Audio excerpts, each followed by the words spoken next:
Assalamu alaikum. Welcome to our lecture 6. Today, our focus, today we will study about the Victorian poets. This is our lecture number 6 of our course GED 2231 or GED 247. আজকে আমরা চারজন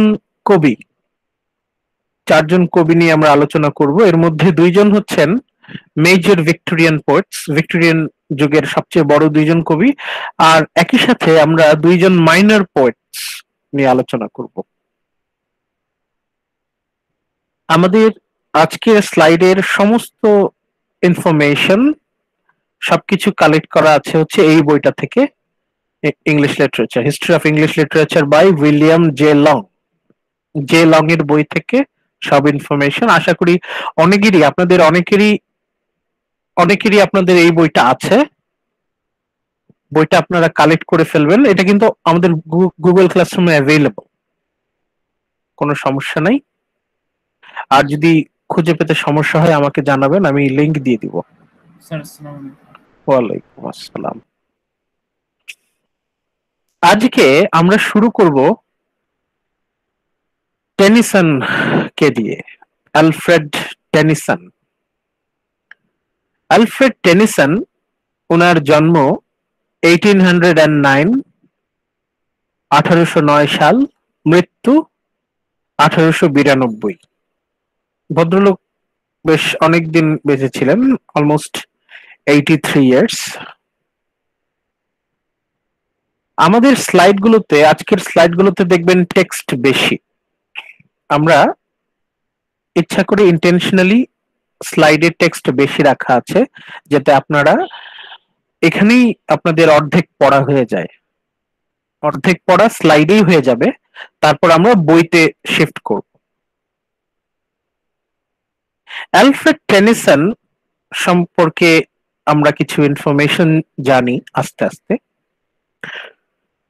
the Victorian poet, দেখতে পাচ্ছেন? Yes, sir. The Victorian poet, তাকে আমরা বলছি the Victorian poet. Throughout the entire Victorian period, সমগ্র Victorian period জুড়ে Tennyson stood at the summit of poetry in England.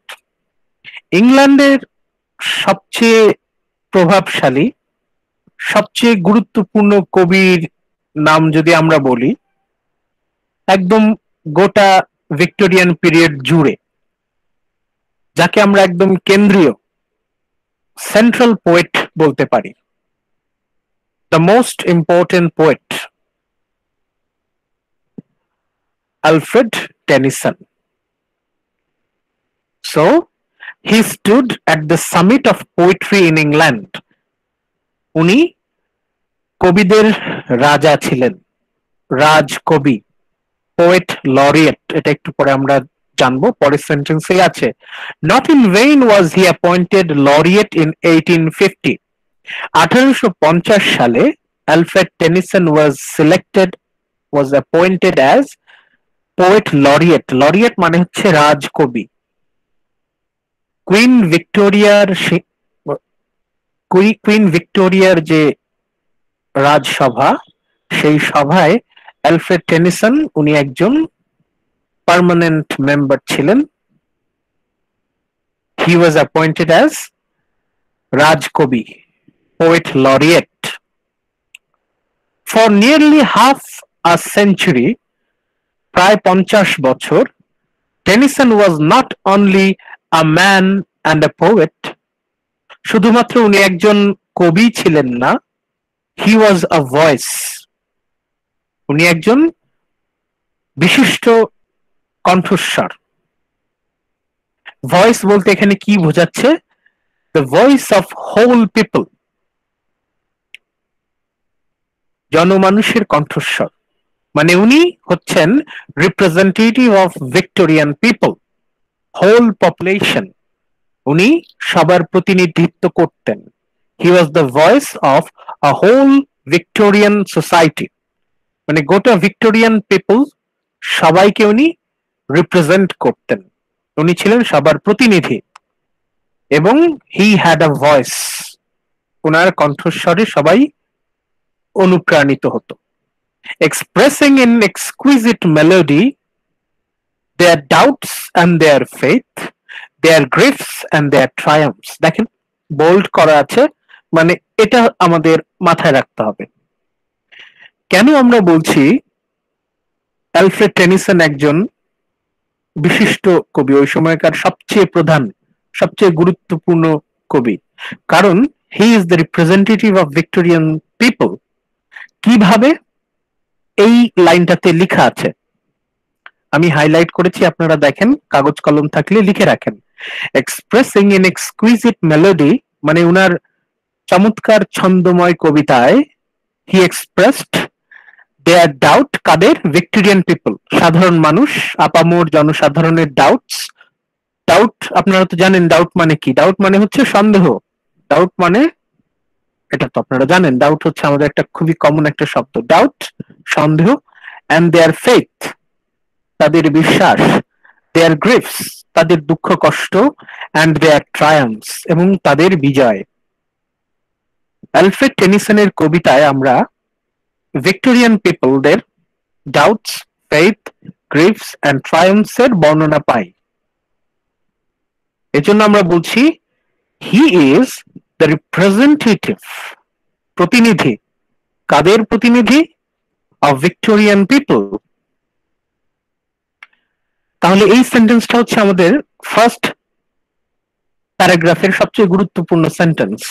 কেন আমরা বলছি Tennyson is the representative of Victorian people? Because in his poetry we find the reflection of the doubts, faith, griefs and the triumphs of Victorian people. এই জন্যই আমরা বলছি তার পরের sentence, he is the most representative literary man of Victorian era. তাকে আমরা এজন্যই Victorian যুগের সবচেয়ে গুরুত্বপূর্ণ এবং প্রতিনিধি কবি বলছি। মোস্ট রিপ্রেজেন্টেটিভ লিটারেরি ম্যান, সাহিত্যিক হিসাবে উনি হচ্ছেন প্রতিনিধি, ভিক্টোরিয়ান যুগের প্রতিনিধি। ভিক্টোরিয়ান লিটারেচারকে উনি প্রতিনিধিত্ব করছেন। টেনিসনের কবিতা মানেই হচ্ছে ভিক্টোরিয়ান কবিতা, ভিক্টোরিয়ান কবিতা মানেই হচ্ছে টেনিসনের কবিতা। টেনিসনের কবিতা যদি আমরা মন দিয়ে পড়ি তাহলে ওই যুগের মোটামুটি সকল কবিতার একটা সারমর্ম, সকল কবিতার একটা ফ্লেভার, স্বাদ আমরা পাই। এখন কেন টেনিসনকে আমরা এত গুরুত্ব দিচ্ছি, কেন আমরা টেনিসনকে এত গুরুত্ব দিচ্ছি, এটা আমরা পাবো হচ্ছে আমাদের পরের প্যারাগ্রাফে। আপনারা পরের প্যারাগ্রাফটাতে একটু খেয়াল করবেন। ইন হিজ ভার্সেস,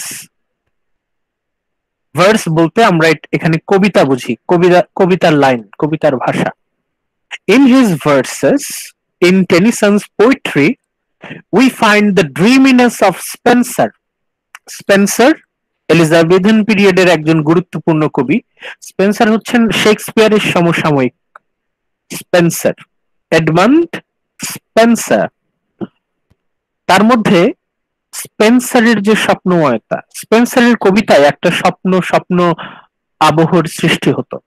স্পেন্সারের কবিতায় যেমন আমরা স্বপ্নের একটা পরিবেশ পাই, একইভাবে আমরা টেনিসনের কবিতাতেও পাই ড্রিমিনেস, স্বপ্নময়তা। The majesty of Milton, John Milton বিখ্যাত কবি। জন মিল্টন তার কবিতায় যে ম্যাজেস্টি, ম্যাজেস্টি শব্দটার অর্থ আপনারা কি কেউ বলতে পারবেন? ম্যাজেস্টি মানে কি? ম্যাজেস্টিক, ম্যাজেস্টি শব্দটার একটা অর্থ হচ্ছে রাজকীয়, বিশেষ, মানে বৈশিষ্ট্য, ইউনিক ক্যারেক্টারিস্টিক্স। ম্যাজেস্টি বলতে আমরা এখানে গ্র্যান্ড বুঝাবো। ম্যাজেস্টি অফ মিল্টন, মিল্টনের কবিতায় যে শক্তি, ফোর্স, সেই ম্যাজেস্টি আমরা পাই আমাদের টেনিসনের কবিতায়?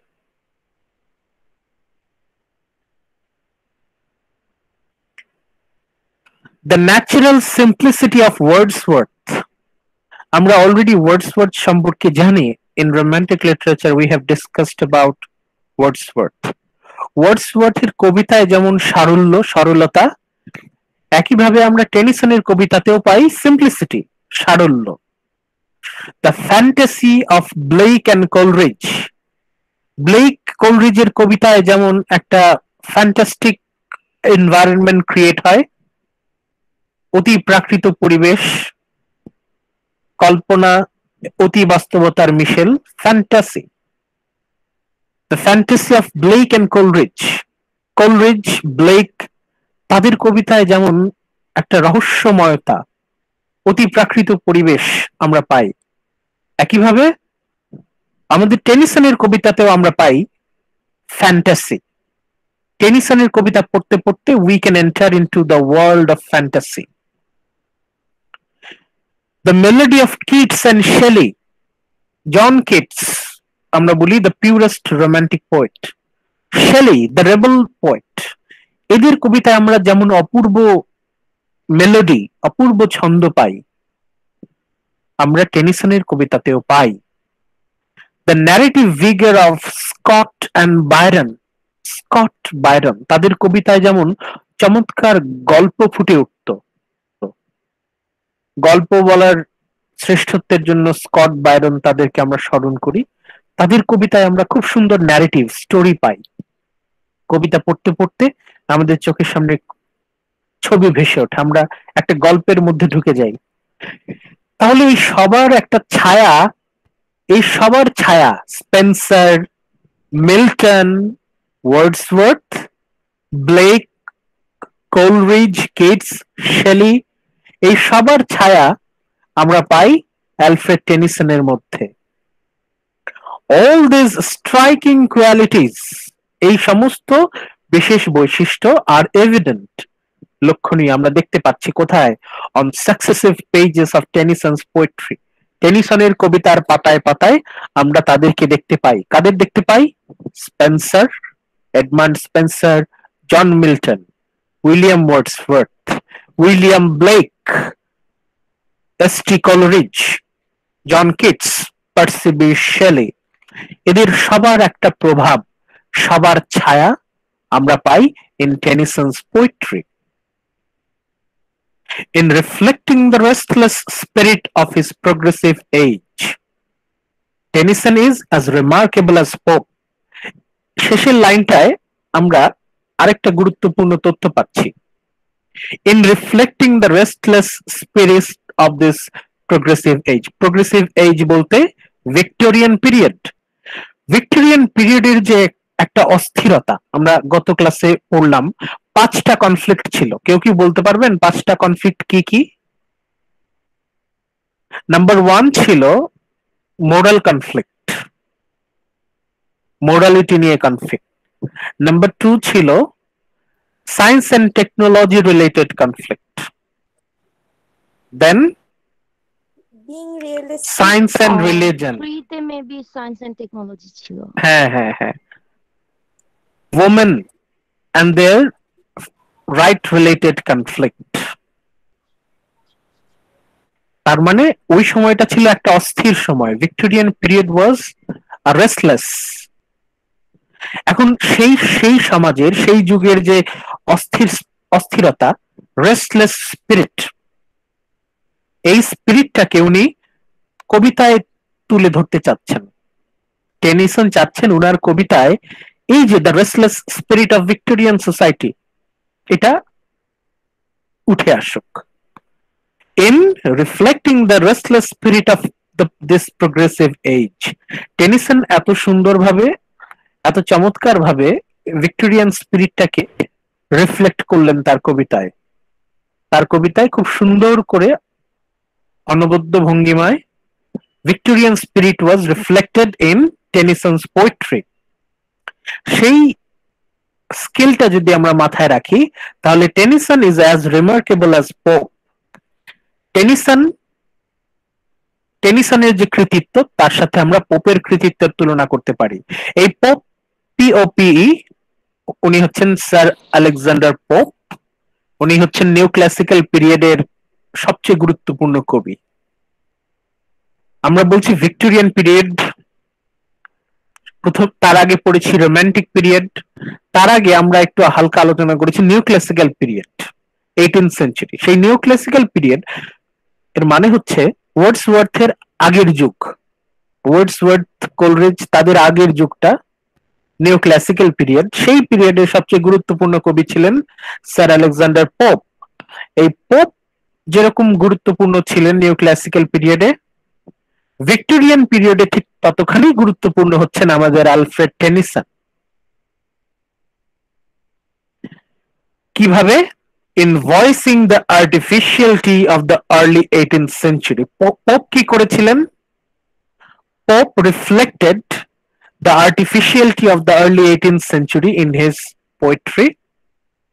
পোপ যেভাবে তার কবিতায় এই যে কৃত্রিমতা, নিউ ক্লাসিক্যাল পিরিয়ডের আর্টিফিশিয়ালিটিকে রিফ্লেক্ট করেছেন, একইভাবে টেনিসন তার কবিতায় উনি তুলে ধরেছেন, পোর্ট্রে করেছেন, ডিসক্রাইব করেছেন the restless spirit of Victorian period. কিন্তু টেনিসনের কবিতায় একটা দুর্বলতা ছিল, সেটা হচ্ছে উনার কবিতায় আমরা কোনো ড্রামা পাই না। We do not find any dramatic quality. Elizabethan পিরিয়ডে আমাদের দ্য গ্রেটেস্ট ইংলিশ পোয়েট বলা হয় উইলিয়াম শেক্সপিয়ারকে। শেক্সপিয়ারের কবিতায় আমরা যেমন একটা নাটকীয়তা পাই, একটা ড্রামা পাই, সেই রকম ড্রামাটিক কোয়ালিটি আমরা অ্যালফ্রেড টেনিসনের পোয়েট্রিতে পাই না। তারপরও যখনই আমরা অন্য জিনিসগুলো খেয়াল করি, যেমন ড্রিমিনেস, স্বপ্নময়তা, আমরা টেনিসনের কবিতা পড়তে পড়তে স্বপ্নের জগতে চলে যাই। ম্যাজেস্টি, দ্য গ্র্যান্ড, রাজকীয় একটা ফ্লেভার আমরা পাই। ম্যাজেস্টি বলতে এখানে আমরা বলছি ফোর্সের কথা, না ডিটারমিনেশন, স্ট্রেংথ, সিম্পলিসিটি, সারল্য। টেনিসনের কবিতার যে সারল্য সেটা আমাদেরকে আকৃষ্ট করে। The fantasy of Blake and Coleridge, মানে টেনিসনের কবিতা পড়তে পড়তে আমরা অন্য এক জগতে চলে যাই। দ্য মেলোডি, তার যে কবিতার মেলোডি, এটা সত্যিই অসাধারণ। কবিতার ছন্দ, এখন পর্যন্ত one of the greatest poet of melody, তার মতো এত মেলোডিয়াস পোয়েট্রি খুব কম কবি লিখতে পেরেছেন। অ্যান্ড ন্যারেটিভ ভিগার, এবং গল্প বলার ক্ষমতা, কবিতার মধ্য দিয়ে গল্প বলার ক্ষমতা, এটাও কিন্তু কম কথা না। সবার শেষে আমরা তার সবচেয়ে গুরুত্বপূর্ণ অবদানটা আমরা কি পাচ্ছি? Reflecting the restless spirit of his age. তার যুগের যে অস্থিরতা, সেই অস্থিরতাটাকে তিনি কবিতার মধ্য দিয়ে তুলে ধরেছেন। সেই হিসেবে পোপের সাথে তুলনা করা হয় টেনিসনকে। পোপ যেমন নিউ ক্লাসিক্যাল পিরিয়ডের সবচেয়ে গুরুত্বপূর্ণ কবি, টেনিসনকেও বলা হয় ভিক্টোরিয়ান পিরিয়ডের সবচেয়ে গুরুত্বপূর্ণ কবি।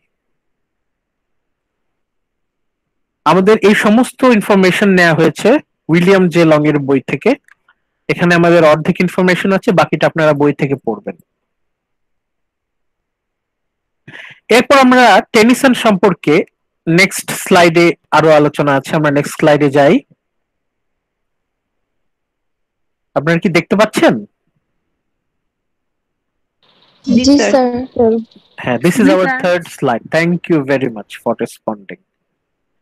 3 নম্বর স্লাইডে আমরা কি দেখতে পাচ্ছি? আপনারা ছবি দেখতে পাচ্ছেন না? টেনিসন সাহেব চাদরের মতো কোন একটা ড্রেস গায়ে দিয়ে বসে আছেন, খুবই রাগান্বিত, খুবই বিরক্ত, কোথায় যেন তাকিয়ে আছেন সামনে, মানে ভেরি সিরিয়াস। টেনিসনকে আপনি যত ছবি দেখবেন, আমাদের আগের স্লাইডটা দেখেন, এখানেও কিন্তু তাকে আমরা বেশ সিরিয়াস দেখতে পাচ্ছি, বাট তার মুখে একটু হাসি আছে।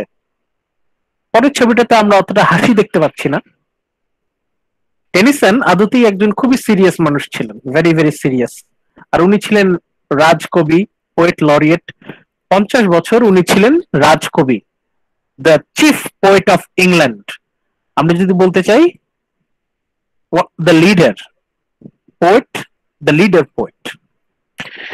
অতএব তাকে তো একটু গম্ভীর থাকতে হবেই, অতএব তার ছবি দেখে কষ্ট পাওয়ার কিছু নাই, ঠিক আছে? টেনিসনস পোয়েট্রি, আমরা এই লাইনটা একটু খেয়াল করি।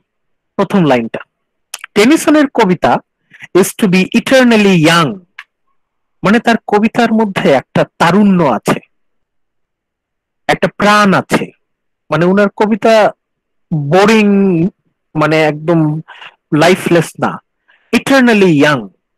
মানে টেনিসনের কবিতা হচ্ছে এমন কবিতা, সেটা পড়লে সবসময় আপনার মধ্যে একটা শক্তি আসবে, আপনি মনের মধ্যে একটা বল, একটা শক্তি অনুভব করবেন।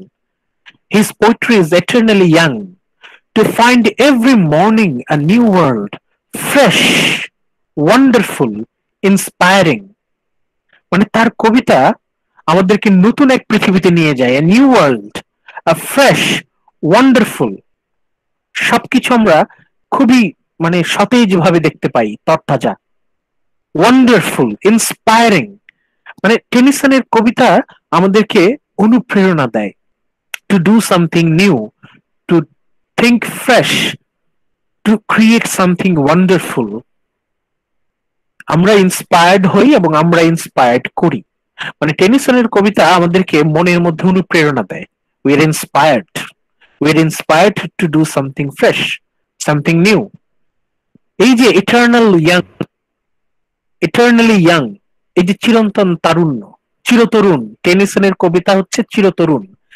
এখন এই 2020 সালে যদি আমরা তার কবিতা পড়ি, আমরা ইন্সপায়ার্ড হই, আমাদের মনের মধ্যে শক্তি আসে। টেনিসনের এই ক্ষমতাটা কিন্তু খুব বেশি কবির মধ্যে নাই। মানে Tennyson a very positive poet, আমাদের সবার মধ্যে পজিটিভিটি নিয়ে আসেন। 1847 সালে টেনিসনের একটা কবিতার বই বের হয়, কবিতার বইটার নাম হচ্ছে the princess a medley. The princess a medley is Tennyson's answer to the question of women's right and women's sphere. গত ক্লাসে আমরা এই ভিক্টোরিয়ান ওমেনদের নিয়ে কথা বলেছি। The Victorian women, they were getting education, তারা কিন্তু শিক্ষা পাচ্ছিলেন। যখনই নারীদের শিক্ষা নিশ্চিত হলো, তখন তারা সচেতন হলো।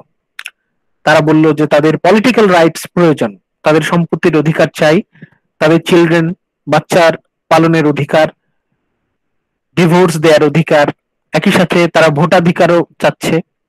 এই যে দ্য প্রিন্সেস আ মেডলি, এই যে কবিতার বই, এই কবিতার বইতে আমরা পাচ্ছি টেনিসন কিভাবে সাপোর্ট করছেন এবং টেনিসন কিভাবে কোয়েশ্চেনের আনসার দিচ্ছেন যে নারী অধিকার কেমন হওয়া উচিত, নারীদের বিভিন্ন কার্যক্ষেত্রে তাদের ভূমিকা কি কি হওয়া উচিত। So the princess a medley, this is actually dealt with women's right and women's activities. ওই সময় ভিক্টোরিয়ান ওমেন, তাদের ইনফ্লুয়েন্স, তাদের অ্যাক্টিভিটিস কি হওয়া উচিত। তারও 8 বছর পর mod, MAUD, mod is telling the story of a lover who passes from morbidness to ecstasy, then to anger and murder, followed by insanity and recovery. Mod এটা তার জীবনের আরেকটা খুবই গুরুত্বপূর্ণ কবিতার বই, যেটা 1855 সালে পাবলিশড হয়।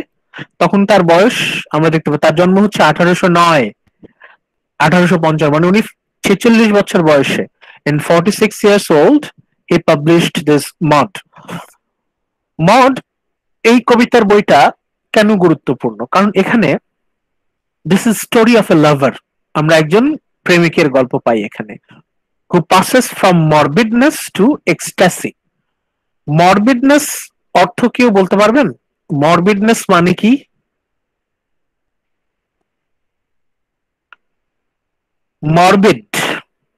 মরবিডনেস মানে হচ্ছে, এটা আপনি অনেকটা ডিপ্রেশন, ফ্রাস্ট্রেশন এর কাছাকাছি নিয়ে যেতে পারেন। যখন কারো মন খুব খারাপ থাকে, যখন কেউ খুবই মনমরা হয়ে থাকে, যখন কেউ একজন খুবই মনমরা, তখন আমরা বলি কট বাই মরবিডনেস, মরবিড। একজন লাভার who passes from morbidness to ecstasy, সে ওরকম মনমরা অবস্থা থেকে সে উদ্দীপনা উদ্দীপনা খুঁজে পায়। এক্সট্যাসি মানে হচ্ছে উৎসব, আনন্দ, উচ্ছ্বাস। তাহলে মনমরা অবস্থা থেকে উচ্ছ্বাস মানে তার মানসিক অবস্থার পরিবর্তন ঘটছে। Story of a lover who passes from morbidness to ecstasy. তার মানে পজিটিভ, এখানে আমরা নেগেটিভিটি, মরবিডনেস অবশ্যই এটা নেগেটিভিটি, দেন এক্সট্যাসি পজিটিভিটি। আমরা তো শুরুতেই বলছি যে Tennyson he is the poet of positivity, উনি আমাদের মধ্যে পজিটিভিটি আনতে চাচ্ছেন। তাহলে আমরা দেখতে পাচ্ছি আমাদের যে main character of Maud, the lover, সে প্রথমে থাকে হচ্ছে ইন মরবিডনেস, ইন নেগেটিভিটি, সেখান থেকে এক্সট্যাসি উচ্ছ্বাস, positivity, then to anger and murder.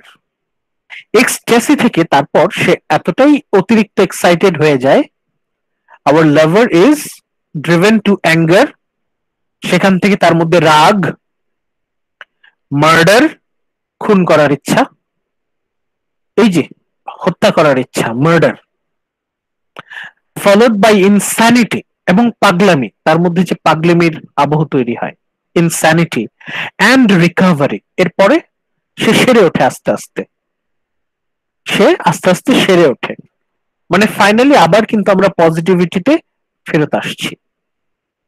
মানে একটা ক্যারেক্টার কিভাবে, জি এখানে আমার একটা কোশ্চেন ছিল, জি মড তো নেগেটিভিটি থেকে পজিটিভিটি দিকে যাচ্ছে, তাহলে উনি হ্যাঁ আবার মার্ডারে জিকাবে কেন? এটা তো আবার নেগেটিভিটি হয়ে যায়। হ্যাঁ, কারণ আমাদের লাইফ তো সবসময় পজিটিভিটি আমরা মেনটেন করতে পারি না, আমাদের লাইফে আবার নেগেটিভিটি চলে আসে।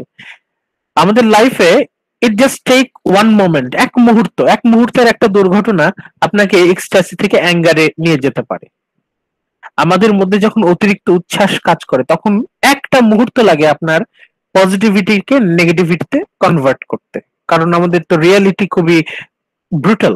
আপনি সবসময় চাইলেই পজিটিভিটি কন্টেইন করতে পারবেন না। এখানে আমাদের তার ক্যারেক্টারটা দেখেনি যে নেগেটিভিটি পজিটিভিটি আবার নেগেটিভিটি আসছে, এক্সট্রিম নেগেটিভিটি, দেন ইনস্যানিটি, পাগলামির পর্যায়ে, তারপর রিকভারি,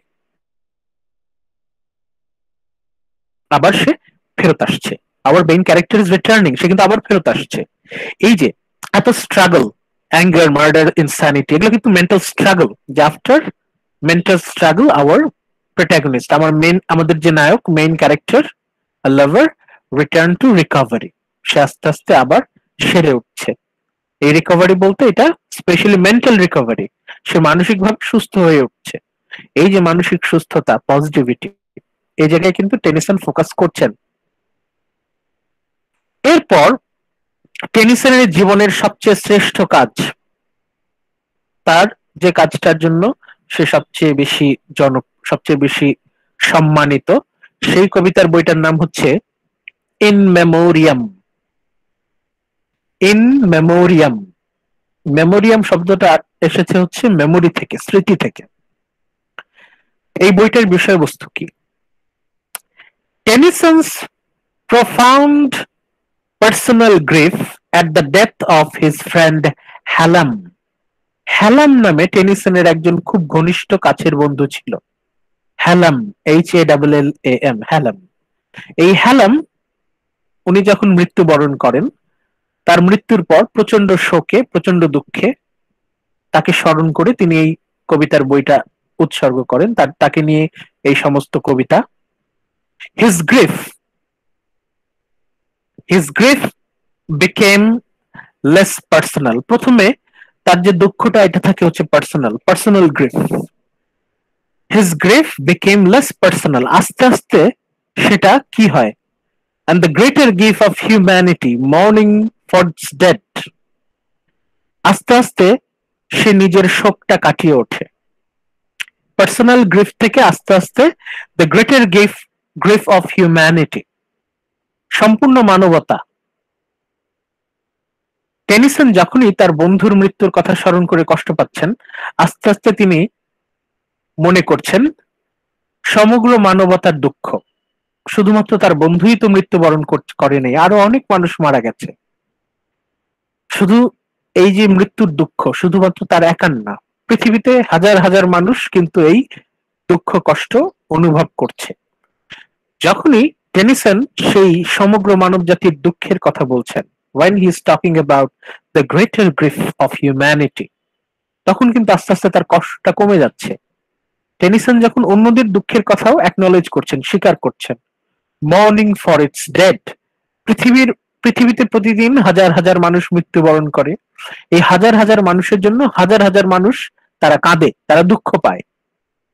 যদি সারাক্ষণ নিজের কষ্ট নিয়ে থাকি তাহলে সেটাকেই বড় মনে হবে।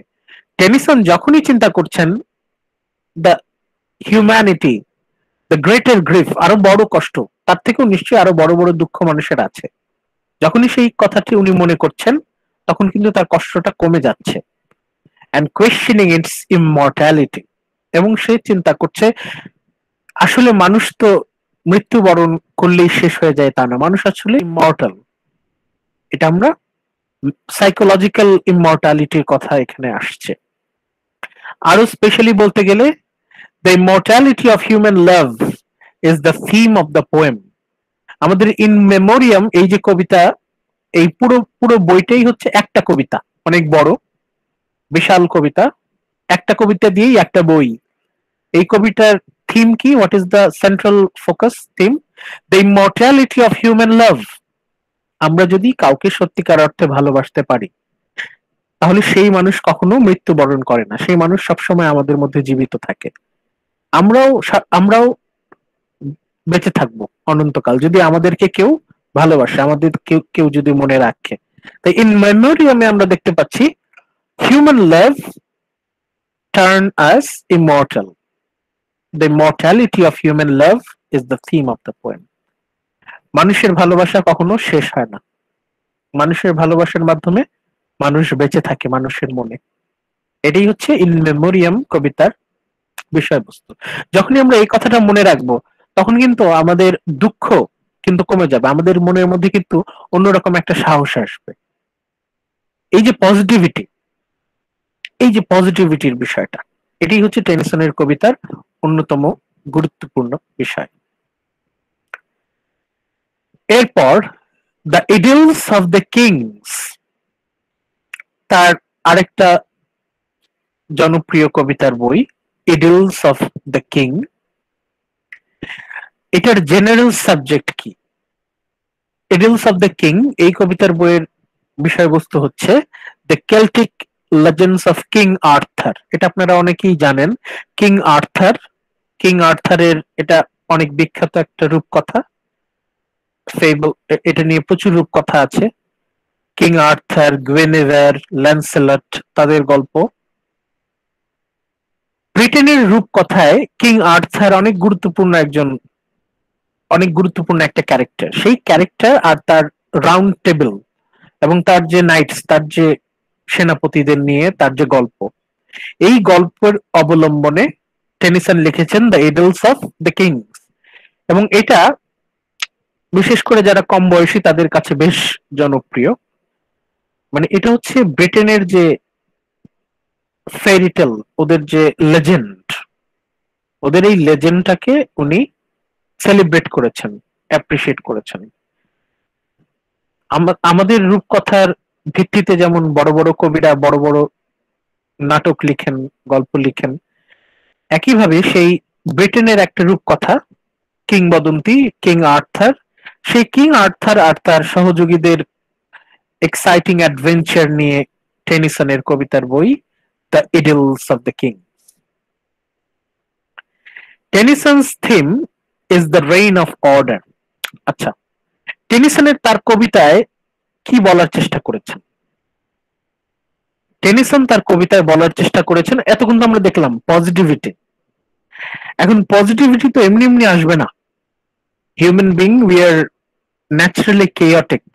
আমাদের মধ্যে কিন্তু কেয়স, বিশৃঙ্খলা প্রচুর পরিমাণে আছে। মানে কেয়স হচ্ছে আমরা কেয়ারলেস হয়ে গেলেই, আমরা যখনই একটু কেয়ারলেস হয়ে যাই তখনই কিন্তু আমাদের মধ্যে বিশৃঙ্খলা ভর করে। টেনিসনের কবিতার থিম হচ্ছে রেইন অফ অর্ডার। সবকিছুতে একটা শৃঙ্খলা থাকবে, of law in the physical world, মানে সব জায়গায় একটা শৃঙ্খলা ডিসিপ্লিন থাকবে। Law in the physical world producing evolution and of law in the spiritual world working out the perfect man. কথা হচ্ছে সবকিছুতেই একটা ল থাকতে হবে, আইন থাকতে হবে, ডিসিপ্লিন থাকতে হবে, ডিসিপ্লিন, ল এন্ড অর্ডার। আমরা যদি পজিটিভিটিটাকে মেইনটেইন করতে চাই তাহলে ডিসিপ্লিন থাকতে হবে। এখন আমরা চলে যাই হচ্ছে আমাদের ওই গত গত ক্লাসে এই যে দ্য ভিক্টোরিয়ান কম্প্রোমাইজ, দেখেন এখানে যে যত কথা আছে এই সমস্ত কথার খুব চমৎকার সামারি আমরা পাই আমাদের টেনিসনের কবিতায়। এই যে personal duty, hard work, decorum, respectability, chastity, gentility, respectability, decorum, prude, extreme repression, এই সমস্ত কিছুর সামারি আমরা পাচ্ছি হচ্ছে কোথায়? আমাদের টেনিসনের কবিতায়। টেনিসন বলছেন আমাদেরকে অবশ্যই ডেকোরাম ফলো করতে হবে, আমাদেরকে অবশ্যই ডিসিপ্লিন হইতে হবে। If we can establish law and order in our life, we will be successful, we will prosper, and ultimately we will be happy. এই হচ্ছে টেনিসনের জীবনের। হ্যাঁ বলুন।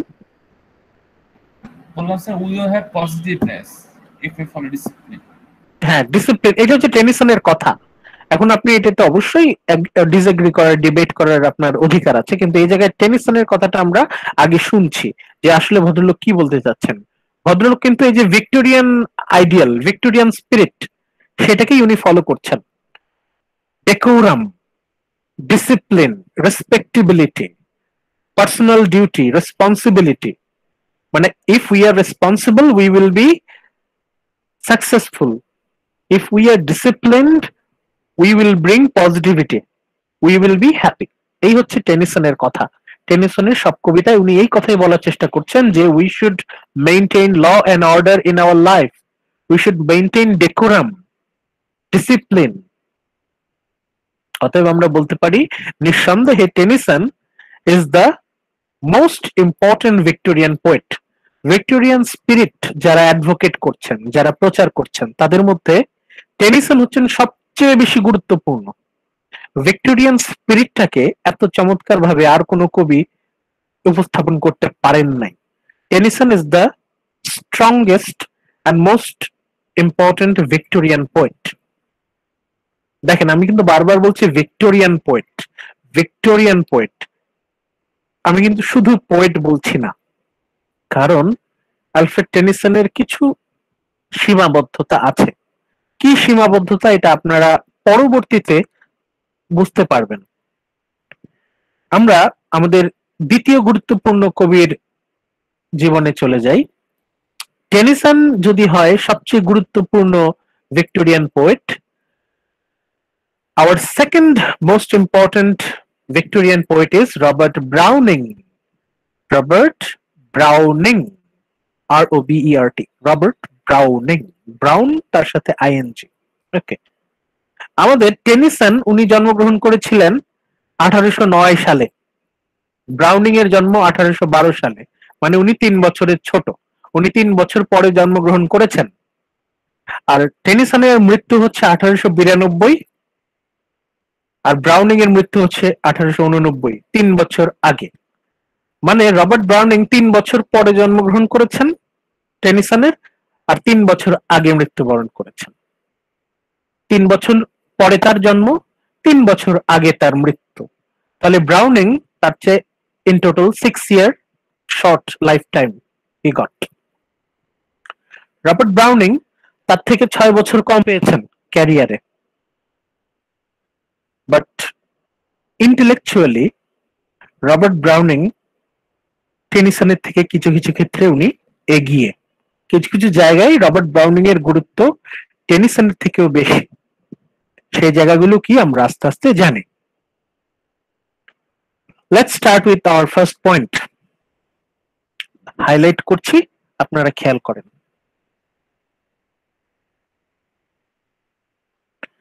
Browning is such a poet of the age Browning হচ্ছেন Victorian পিরিয়ডের এমন একজন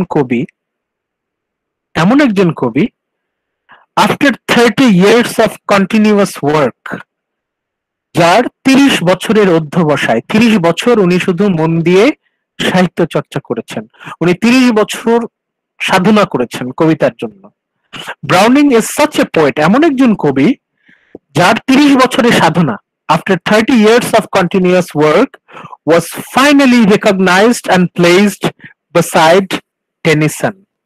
30 বছর সাধনা করার পর অবশেষে ব্রাউনিং এর স্থান হয় টেনিসনের পাশে। তার মানে 30 বছর তাকে কেউ দাম দেয়নি, মানুষের কথা সে গ্রাহ্য করেনি, সে তার মতো সাধনা করে গেছে। Browning maintains his hard work, Browning maintained his perseverance, এই যে তার অধ্যবসায়, তিনি সাধনা করে গেছেন, আশেপাশের মানুষ তাকে দাম দেয়নি, কিন্তু তিনি সাধনা করে গেছেন। এই 30 বছর সাধনা করার পর তার স্থান হয় টেনিসনের পাশে। এবং উনি এই 30 বছর সাধনা করে উনি এতটাই ইন্টেলেকচুয়ালি অ্যাডভান্সড হলেন যে এখন আমরা কেউ বলি whom future ages may judge to be a greater poet. এখন আমরা হয়তো বলবো যে Browning may be a greater poet than Tennyson. টেনিসনকে আমরা বারবার বলছি ভিক্টোরিয়ান পোয়েট। যত বড় কবি টেনিসন হন না কেন, টেনিসন কিন্তু not an universal poet. He is not a universal poet. আমরা তাকে ভিক্টোরিয়ান পোয়েট বলছি, কিন্তু Browning was not only a Victorian poet but also a universal poet. এখন তার সাধনার ফল যখন আমরা বিশ্লেষণ করি, when we are about to analyze Robert Browning's poetry, আমরা বলছি maybe he is a greater poet than Tennyson. কিন্তু কেন এত বছর লাগলো? আপনারা যদি ব্লেকের কথা স্মরণ করেন, যে ব্লেক, তাকে তার সময় কেউ বুঝতে পারেনি, তাকে কেউ কদর দিতে পারেনি। ওয়ার্ডসওয়ার্থ, কোলরিজ, তারাও তাদের সময় যথেষ্ট কদর পাননি।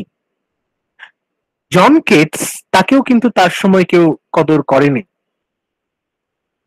এই জায়গায় ব্রাউনিং হচ্ছে সেরকম হতভাগাদের মধ্যে একজন, যাকে মানুষজন কদর করতে পারেনি। তার যে যখন তার অনুপ্রেরণার দরকার ছিল, when Browning deserved the inspiration, তখন তাকে কেউ কদর করতে পারেনি।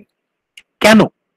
আমরা পরবর্তীতে আসি যে chief difficulties is reading Browning এর কবিতা পড়তে গিয়ে আমাদের ডিফিকাল্টিস, কি সমস্যা হয়, কেন আমরা এখন আলোচনা করছি হচ্ছে ব্রাউনিং এর কবিতা কেন বোঝা এত কঠিন। Why Browning's poetry are so difficult to understand. Point number 1. The poet's thought is often obscure. Browning এর চিন্তা ভাবনা হচ্ছে খুবই বিমূর্ত, মানে উনি কনক্রিট কোনো কিছু চিন্তা করতেন না, ওনার চিন্তা ভাবনা ছিল খুবই ফ্লুইড। উনি যখন কোনো কিছু চিন্তা করতেন, খুব ইজিলি অন্য একটা বিষয় চিন্তা তার মাথায় ঢুকে যেত। উনি একটা বিষয় নিয়ে বেশিক্ষণ চিন্তা ভাবনা মেইনটেইন করতে পারতেন না। আর উনার চিন্তা ভাবনা অন্য 8-10টা মানুষের চিন্তা ভাবনা থেকে সম্পূর্ণ আলাদা। উনার চিন্তা ভাবনা হচ্ছে অ্যাবস্ট্রাক্ট, আপনি কোনো লজিক দিয়ে সেটাকে এস্টাবলিশ করতে পারবেন না। আপনি সহজ কথায়, অল্প কথায় সেই চিন্তা ভাবনাকে লিখে প্রকাশ করতে পারবেন না। আপনি কখনোই কনফিডেন্টলি বলতে পারবেন না যে হ্যাঁ আমি এই বিষয়টা বুঝেছি। ফর এক্সাম্পল, আমি যদি আপনাকে বলি সততা, সৎ চরিত্রের ব্যাখ্যা যদি আমি আপনার কাছ থেকে চাই, বা বাদ দেন সুন্দর, আমি যদি আপনাকে বলি সৌন্দর্যের ব্যাখ্যা চাই, আপনি কি সৌন্দর্যের ব্যাখ্যা করতে পারবেন? সুন্দর হচ্ছে একটা অ্যাবস্ট্রাক্ট আইডিয়া, আপনি কিন্তু চাইলেই বলতে পারবেন না যে এখানে আমি 10টা লাইন লিখে দিলাম, এই 10টা লাইনের মানেই হচ্ছে সুন্দর, এই 10টা লাইনের মানেই হচ্ছে সৌন্দর্য, beauty is an abstract idea. এটাকে আপনি কখনোই কনক্রিট ওয়েতে কাউকে বোঝাতে পারবেন না। একটা ঝাপসা, একটা ভেগ, আবছা আবছা একটা আইডিয়া আপনি মানুষকে দিতে পারবেন। ব্রাউনিং এর চিন্তা ভাবনা হচ্ছে এইরকম অ্যাবস্ট্রাক্ট টপিক নিয়ে, সৌন্দর্য, হিউম্যানিটি, সততা, এই বিষয়।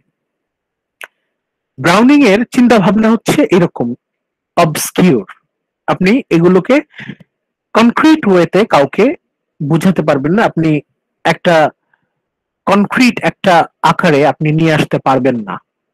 তার চিন্তা ভাবনা হচ্ছে খুবই অবস্কিউর, ভেগ, ঝাপসা, or else so extremely subtle, অথবা তার চিন্তা ভাবনা এতটাই সূক্ষ্ম, তার চিন্তা ভাবনা এতটাই সাটল, সূক্ষ্ম, that language expresses it imperfectly, সেটাকে ভাষায় প্রকাশ করা খুবই দুরূহ। আপনি পারফেক্টলি কখনোই তার ভাবনাকে এক্সপ্রেস করতে পারবেন না, ভেরি সাটল, খুবই সূক্ষ্ম।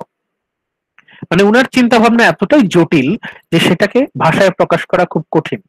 আর উনার ভাবনার টপিক খুব দ্রুত চেঞ্জ হতো, আপনি তাল মিলাতে পারবেন না, আপনি খেই হারিয়ে ফেলবেন।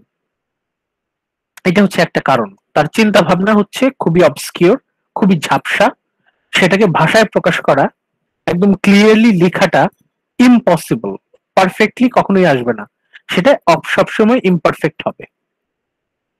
Next point, he is led from one thing to another by his own mental association. Mental association, এটা হয়তো আপনাদের অনেকেরই এই জিনিসটা অজানা।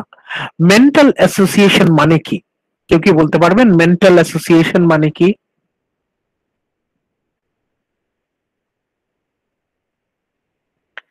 মেন্টাল অ্যাসোসিয়েশন মানে হচ্ছে যখন একটা জিনিস দিয়ে আরেকটা জিনিসের স্মৃতি জড়িত থাকে, একটা বিষয়ের সাথে আরেকটা বিষয় জড়িত থাকে।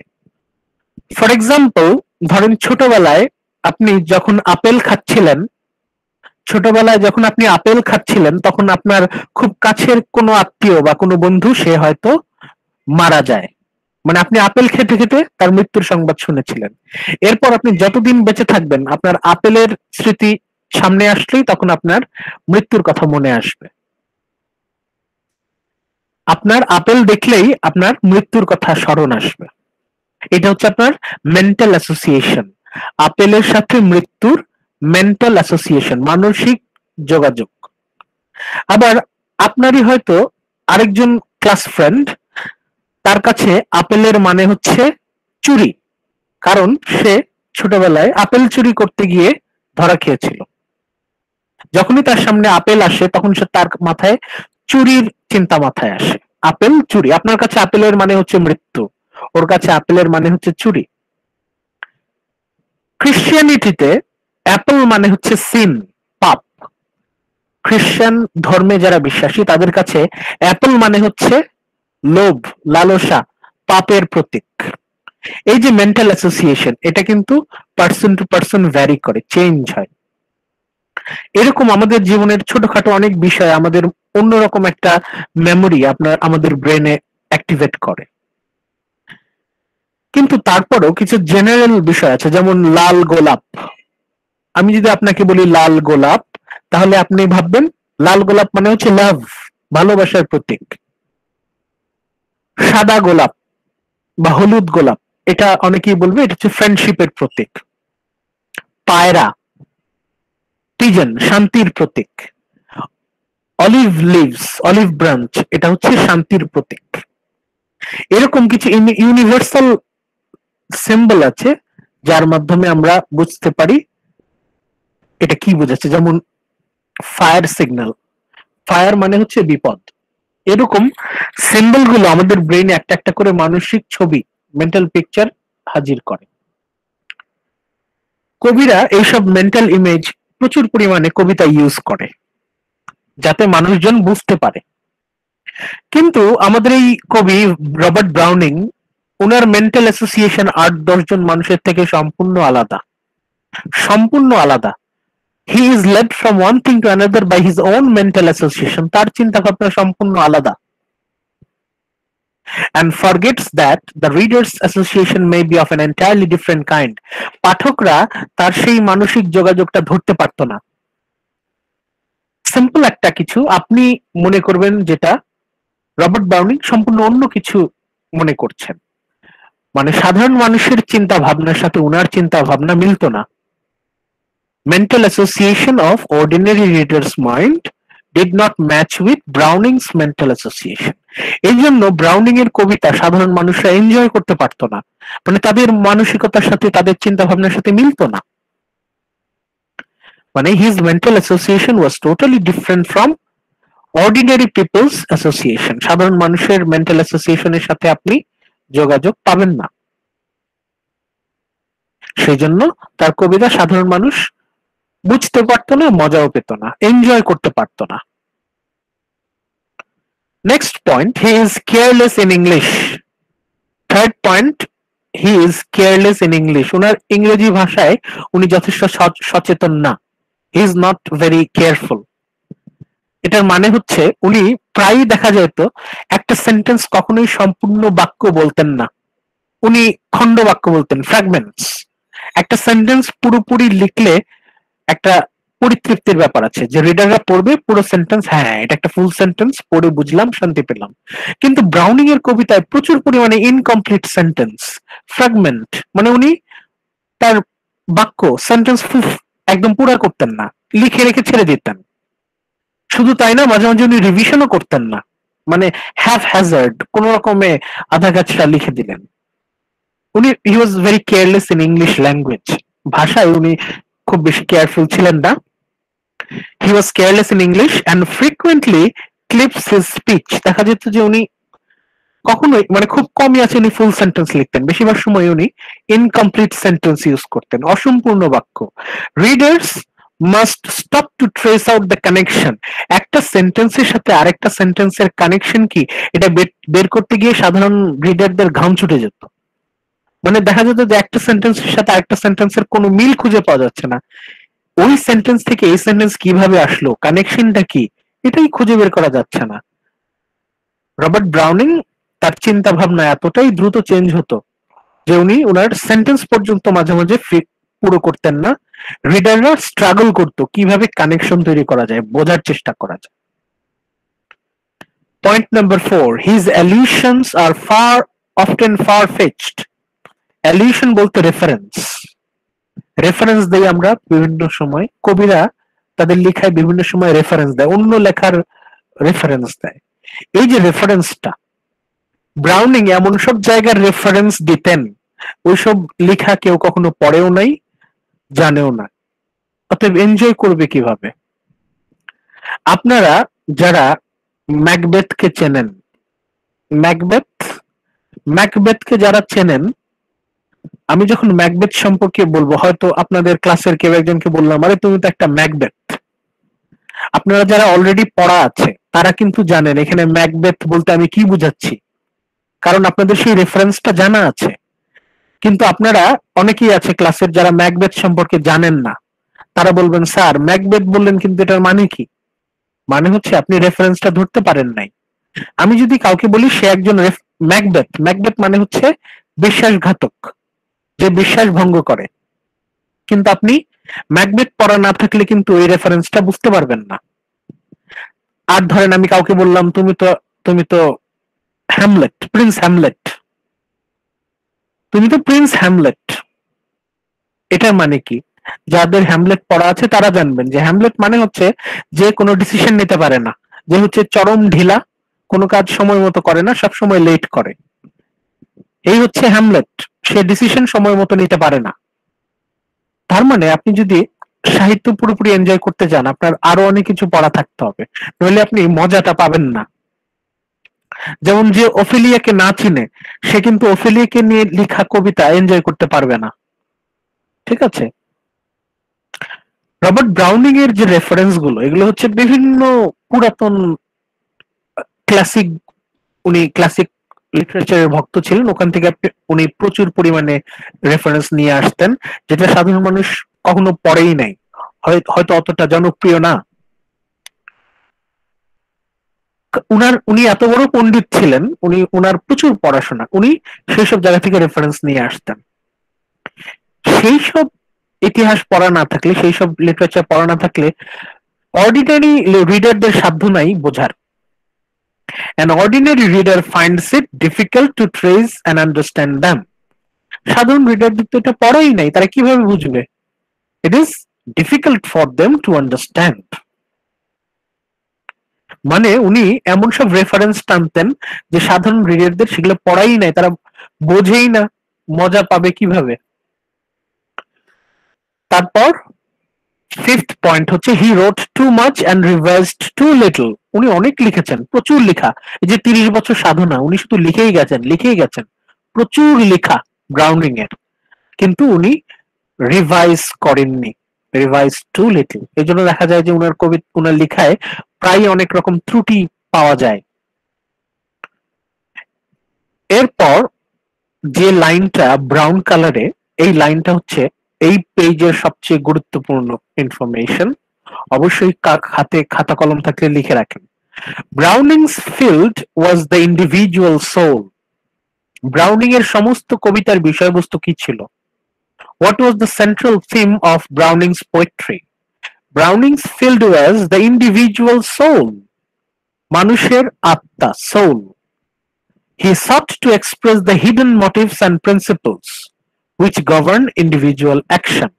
উনি প্রচুর গবেষণা করেছেন, প্রচুর চিন্তা করেছেন to express the hidden motives. Motive মানে কি? উদ্দেশ্য, ইন্টেনশন। মানুষ যখনই কোনো কাজ করে তার পেছনে তার একটা হিডেন উদ্দেশ্য থাকে, একটা লুকানো উদ্দেশ্য থাকে, হিডেন মোটিভস। মানে উনি প্রচুর গবেষণা করেছেন যে মানুষ কেন কাজ করে, বিভিন্ন কাজ করে, প্রত্যেকটা কাজের পেছনে থাকে হচ্ছে লুকানো কিছু উদ্দেশ্য, hidden motives, hidden intentions and principles which govern individual action। এবং প্রতিটা কাজের পেছনে একটা নীতি থাকে, প্রিন্সিপাল, একটা আইডিওলজি থাকে, ভাবনা থাকে, which govern individual action। এবং এই মোটিভ আর প্রিন্সিপাল প্রতিটা মানুষের কার্যক্রমকে নিয়ন্ত্রণ করে। আপনি যখনই কোনো কাজ করতে যাবেন তার পেছনে একটা মোটিভ আছে, আপনার একটা উদ্দেশ্য আছে, আর আপনার একটা নীতি আছে। উদ্দেশ্য, নীতি, মোটিভ, প্রিন্সিপাল। মোটিভের সাথে যদি আমরা প্রিন্সিপাল অ্যাড করি তাইলেই হবে হচ্ছে ইন্ডিভিজুয়াল অ্যাকশন। আপনি যদি মোটিভ জানেন, আপনি যদি প্রিন্সিপাল জানেন, তাহলে কিন্তু আপনি ওই মানুষের আত্মা, মানুষ মন মানসিকতা, মেন্টালিটি কেমন সেটা কিন্তু জানতে পারবেন। ব্রাউনিং হচ্ছে মোটিভ অ্যানালিসিস করবেন, প্রিন্সিপাল অ্যানালিসিস করবেন, একই সাথে ইন্ডিভিজুয়াল অ্যাকশন অ্যানালিসিস করা হয়ে যাবে। আলটিমেটলি উনি পাবেন হচ্ছে অ্যানালিসিস অফ ইন্ডিভিজুয়াল সোল। এই হচ্ছে উনার কবিতার মূল বিষয়বস্তু। আপনারা কি বুঝতে পারছেন? মানে স্যার উনি ধরেন র্যান্ডম একটা মানুষের কোন কাজের মোটিভ বা তার উদ্দেশ্যটাকে ব্যাখ্যা করে তার সোলটা আসলে কি রকম সেটা, হ্যাঁ, সে আসলে কেমন মানুষ উনি এটা বের করতেন, সে কোন ধরনের মানুষ, কেমন মেন্টালিটির মানুষ, এটা উনি কিভাবে বের করতেন? উনার অ্যাকশনের মধ্য দিয়ে। উনার অ্যাকশন উনি কিভাবে অ্যানালিসিস করতেন? উনি বের করতেন যে এই অ্যাকশনের পেছনে মোটিভ কি, ইন্টেনশন কি, এই অ্যাকশনের পেছনে প্রিন্সিপাল কি, নীতি কি। অ্যাকশন অ্যানালিসিস মানে হচ্ছে মোটিভ অ্যানালিসিস, প্রিন্সিপাল অ্যানালিসিস। এই সব অ্যানালিসিস করলেই আমরা পাবো হচ্ছে মেন্টালিটি অ্যানালিসিস, ওই মানুষটার আত্মাটা কেমন, সোলটা কেমন। এই হচ্ছে আমাদের ব্রাউনিং এর প্রথম কাজ। আমরা ব্রাউনিং নিয়ে পরের স্লাইডে যাই। রবার্ট ব্রাউনিং আমরা অলরেডি জানি, এই পার্টটা আমরা রিপিট করছি। For 30 years he faced indifference or ridicule। 30 বছর ধরে মানুষজন তাকে নিয়ে তামাশা করত, হাসি তামাশা করত। 30 বছর উনি মানুষের অপমান, গঞ্জনা, টিটকিরি সহ্য করেছেন। মানুষজন তাকে পাত্তা দিত না, তাকে নিয়ে মস্করা করত। বাট উনি 30 বছর ধরে মাথা ঠান্ডা রেখে উনি কিন্তু কাজ করে গেছেন। Working bravely and cheerfully to the while. উনি একই সাথে সাহসী, একই সাথে উনার মধ্যে একটা চিয়ারফুলনেস, একটা আনন্দ ছিল। Until he made the world recognized and follow him. একটা সময় পৃথিবীর মানুষরা বাধ্য হয়, ইংল্যান্ডের মানুষরা বাধ্য হয় তাকে সালাম ঠুকতে, ফলো করতে। 30 বছর অপমানের পর অবশেষে উনি পেলেন মানুষের সম্মান, recognition, and he got immense followers. He is not like so many others an entertaining poet. উনি কিন্তু মানে আপনাকে আনন্দ দেওয়ার জন্য উনি কিন্তু কবিতা লিখছেন না। He is not an entertainer. যেমন টেনিসনের কবিতা পড়লে আমরা ইন্সপায়ার্ড হই, এন্টারটেইনমেন্ট পাই, ভালো লাগে। ব্রাউনিং এর কবিতা কিন্তু এরকম না, ইজ নট এন্টারটেইনিং। ব্রাউনিং এর ইনফ্লুয়েন্স আপন our life is positive and tremendous, but ultimately উনিও পজিটিভিটি কিন্তু অ্যাডভোকেট করছেন। টেনিসন যেরকম পজিটিভিটি আমাদের মধ্যে দিতে চাচ্ছেন, ব্রাউনিংও আমাদের মধ্যে পজিটিভিটি বিলিয়ে দিতে চাচ্ছেন। হিজ স্ট্রেংথ, তার যে শক্তিমত্তা, his joy of life, his robust faith and his invincible optimism, এই যে অপটিমিজম, আশাবাদ, এটাও কিন্তু আমরা কমন পাচ্ছি টেনিসনের সাথে। Positivity, optimism. অপটিমিজম মানে কি? আশা, আশাবাদ। Enter into us, making us different and better men after reading him. But ultimately পড়ার পরে, আলটিমেটলি ব্রাউনিং এর কবিতা বোঝার পরে, পজিটিভিটি এন্ড অপটিমিজম এই দুটো একসাথে আমাদেরকে গড়ে তুলবে বেটার মেন, আমাদেরকে আরো ভালো মানুষ হিসেবে তৈরি করবে। কিভাবে? If we understand his poetry, positivity and optimism will enter into us, আমাদের মধ্যে, আমাদের মনে প্রবেশ করবে। যখনই আমাদের মনের মধ্যে পজিটিভিটি থাকবে, অপটিমিজম থাকবে, আমরা এটা বলতে পারি যে we are better human being than before. তার বেস্ট নোন ভলিউম, তার সবচেয়ে ভালো কাজগুলো কি কি? ড্রামাটিক লিরিক্স 1842 সালে, dramatic romance and lyrics, man and women, dramatic persona. দেখেন একই শব্দ কিন্তু বারবার আছে, ড্রামাটিক, ড্রামাটিক, ড্রামাটিস। অতএব বুঝতে পারছেন টেনিসনের যে জায়গায় ল্যাকিংটা ছিল ড্রামা, সেই ড্রামা ল্যাকিং খুব ভালোভাবেই আরো বেশি করে ফিল আপ করেছেন রবার্ট ব্রাউনিং। টেনিসনের মধ্যে ড্রামা একদমই নাই, আর রবার্ট ব্রাউনিং এর মধ্যে প্রচুর পরিমাণে drama. This will suggest how strong the dramatic element in all his work. মানে রবার্ট ব্রাউনিং এর কাজে প্রচুর ড্রামাটিক এলিমেন্ট আমরা পাই। উনার কাজ আমরা 3 ভাগে ভাগ করতে পারি। All his poems may be divided into 3 classes. আমরা তার সমস্ত কাব্য গ্রন্থ, যত তার কবিতা আছে, সবগুলোকে আমরা 3 ভাগে ভাগ করতে পারি। Number 1, pure drama. উনি একদম পিওর ড্রামা লিখেছেন। উনার কবিতা এগুলো হচ্ছে একদম নাটক, জেনুইনলি ড্রামা। যেমন স্ট্র্যাফোর্ড একটা কবিতা, একটা drama poetry, a blot in the scutcheon, a blot in the scutcheon, এইগুলো হচ্ছে তার পিওর ড্রামা। নাম্বার 1 ছিল পিওর ড্রামা, একদম এগুলো জেনুইনলি নাটক। এরপর আমরা পাচ্ছি number 2, dramatic narrative like Pippa Passes, which are dramatic in form, যেগুলোর স্ট্রাকচার নাটকের মতো, but were not meant to be acted, কিন্তু এগুলো নাটকের মতো স্টেজে অভিনয় করানো যাবে না। তাহলে প্রথমটা ছিল পিওর ড্রামা, এটা হচ্ছে ড্রামাটিক ন্যারেটিভ, পড়তে ড্রামার মতো, কিন্তু আসলে এগুলো নাটকের মতো ওইভাবে স্টেজ করা যায় না। And finally number 3, dramatic lyrics. তার নাটক আরেকটা আছে ড্রামাটিক লিরিক্স। ড্রামাটিক লিরিক্স কি? এটি আমি হাইলাইট করলাম, দেখেন, দেখতে পাচ্ছেন? জি স্যার। ড্রামাটিক লিরিক্স কি বস্তু?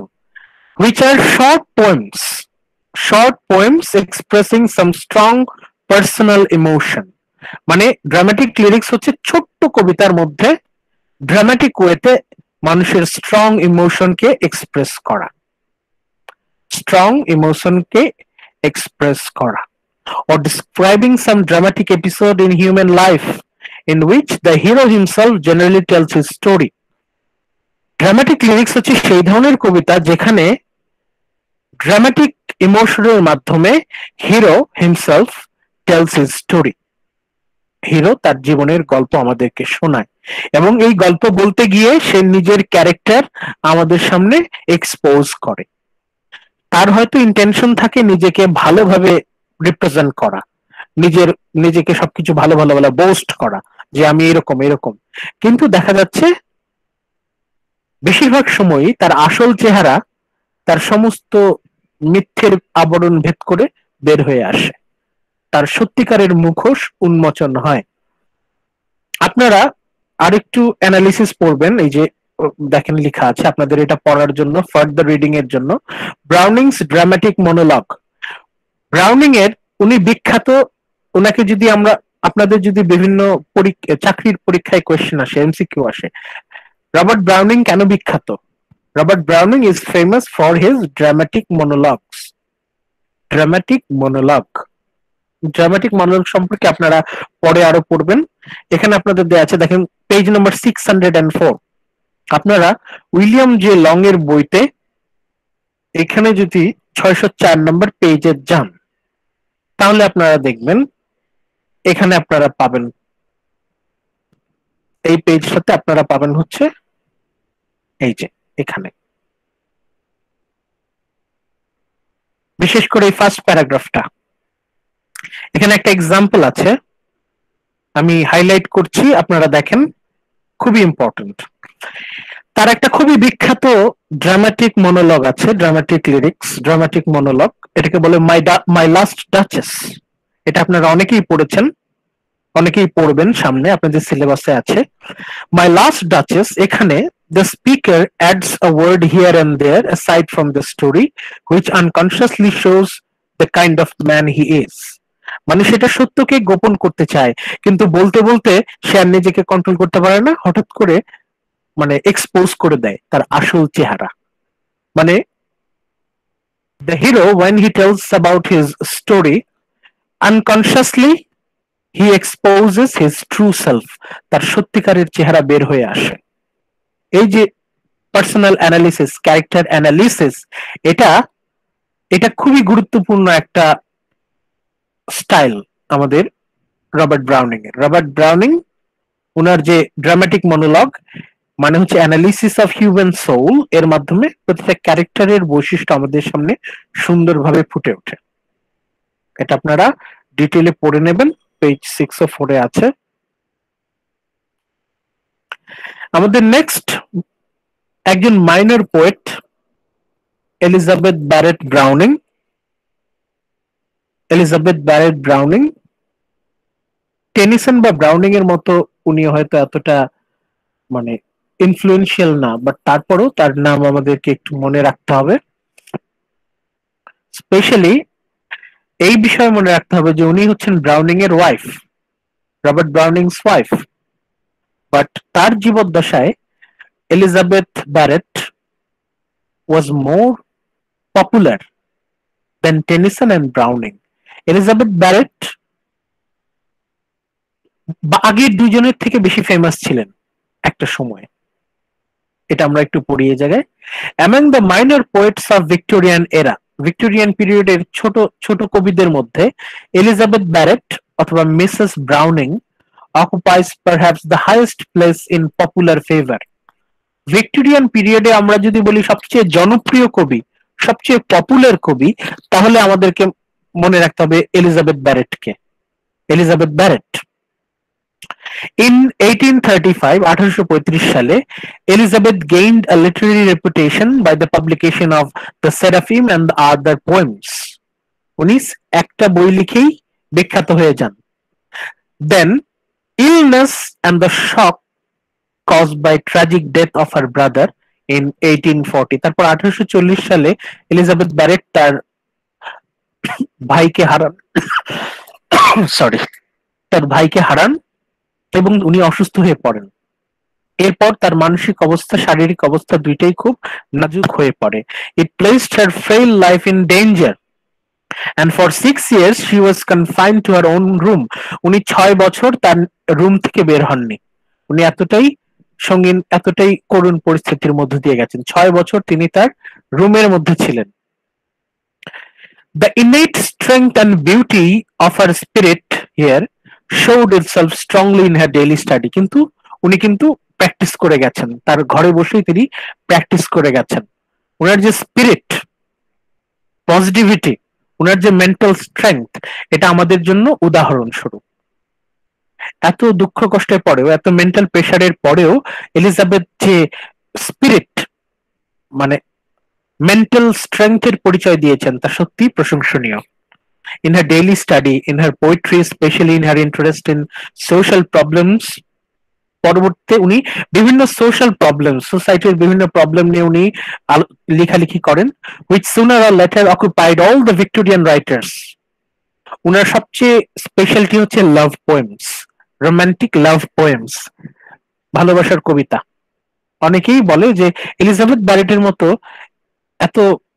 এত চমৎকার লাভ পোয়েম কোন ভিক্টোরিয়ান পোয়েট লিখতে পারে নাই, নিদার টেনিসন নর ব্রাউনিং।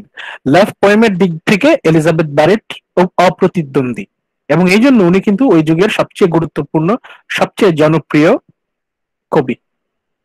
In 1844, 1844 সালে মিস ব্যারেট পাবলিশড হার পোয়েমস, তার সবচেয়ে বিখ্যাত collection poems, which though somewhat impulsive and overwrought, মানে যারা হচ্ছে একটু সফিস্টিকেটেড লিটারারি ক্রিটিক তারা বলেছে যে এটা হচ্ছে ইম্পালসিভ, ওভাররট, অতিরিক্ত ইমোশন এটার মধ্যে, not matured enough, met with remarkable public favor, কিন্তু এটা চরম হিট হয়, চরম জনপ্রিয় হয়।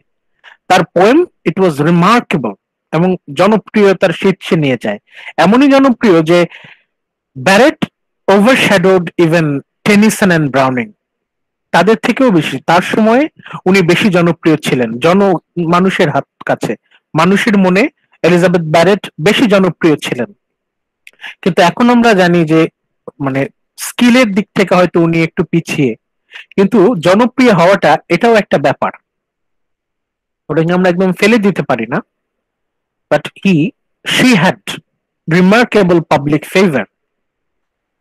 Such poem as The Cry of the Children, ওনার একটা খুবই বিখ্যাত কবিতা আছে, The Cry of the Children, which voices the protest of humanity against child labor. আমরা গত ক্লাসে বলেছি যে তখন শিশু শ্রম অনেক বেশি সিরিয়াস ছিল, চিমনি সুইপারদের দ্বারা জানি ওই সময় শিশু শ্রম ছিল, প্রচুর শিশু মারা যেত, এবং এই শিশু শ্রমের বিরুদ্ধে এলিজাবেথ ব্যারেট ব্রাউনিং এর একটা বিখ্যাত কবিতা আছে, It appealed tremendously to the readers of the age, মানে ওই সময় সবার মধ্যে একটা আলোড়ন সৃষ্টি করে। আরেকটা বিষয় উনি খুবই ফেমাস, সেটা হচ্ছে ভিক্টোরিয়ান পিরিয়ডে সবচেয়ে জনপ্রিয় জুটি ছিল এই যে রবার্ট ব্রাউনিং আর এলিজাবেথ ব্যারেট ব্রাউনিং। তারা হচ্ছে, অনেকে বলে ইংলিশ লিটারেচার তারা হচ্ছে সবচেয়ে সফল এবং জনপ্রিয় জুটি। এটার ব্যাখ্যা আপনারা পাবেন হচ্ছে এই যে 613 পেজে। আপনারা যদি 613 নম্বর পেজে যান, 613 এই পেজে,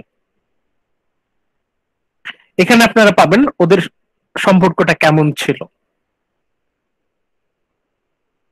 এই যে লং এর বইয়ের 613 নম্বরটা, হ্যাঁ, এটা দিয়ে অলরেডি অ্যাভেলেবল, আমি দিয়ে দিব। Soon afterward he visited the invalid, এই যে এখানে দেখেন, এই যে আমি হাইলাইট করলাম এই লাইনটা দেখেন, they fell in love almost at first sight, একদম রোমান্টিক সিনেমার মতো, প্রথম দর্শনেই তাদের প্রেম, একদম প্রথম দর্শনে এলিজাবেথ ব্যারেট আর Robert Browning, they fell in love almost at first sight, and the following year, ঠিক পরের বছরই, against the wishes of her father, who was evidently a selfish old tyrant, দেখেন কি চমৎকার, কি romantic, Browning carried her off and married her, একদম কোলে নিয়ে, নায়িকাকে কোলে নিয়ে সে পালিয়ে আসে এবং তারা বিয়ে করে।